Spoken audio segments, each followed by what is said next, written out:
Hi folks, Dan Wilder here at Norcross Wildlife Sanctuary. I'm in a part of the sanctuary we call the Plateau. I'm on the top of a ridge. These small trees you can see in front of me were introduced. These are flowering dogwood, Cornus Florida. And then there's a whole lot of heaths up here, and that's kind of why I'm up here today. So a lot of what I'm looking at in front of me are heaths. And heaths as a group are referring to the heath family, the members of the Ericaceae. It's a pretty broad family in our region. Think about your rhododendrons, your azaleas, your blueberries, your huckleberries, those sorts of plants. And I want to do a little bit of identification because with these plants, at least the two I want to talk about today, I think they're actually easier to tell apart in the winter than in spring or the growing season, which is a nice thing. So let's get down and look at things. What I've got here are two species that are both very important to us. This guy here is black huckleberry.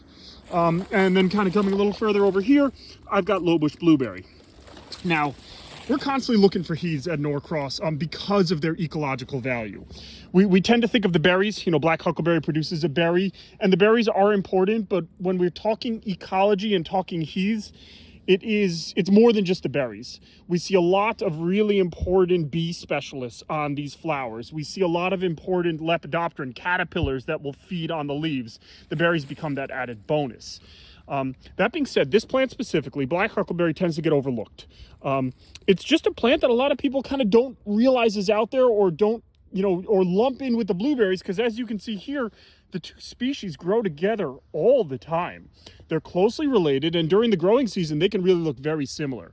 If you happen to have a flower or fruit, they're easier to tell apart, but during the large portion of the season, you don't have that. So I like to look at them in winter. So let's go to black huckleberry here. Notice how the majority of this plant, these stems here, are predominantly brown.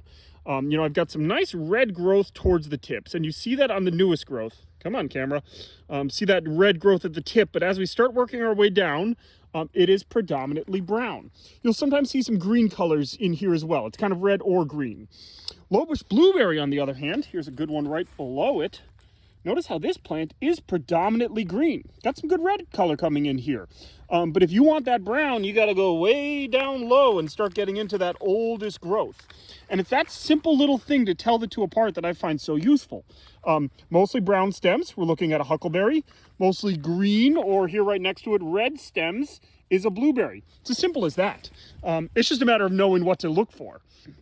During the growing season, if you want some other differences, flowers on the blueberries are predominantly white with kind of tinges of pink, whereas with the huckleberries, they're predominantly pink to red.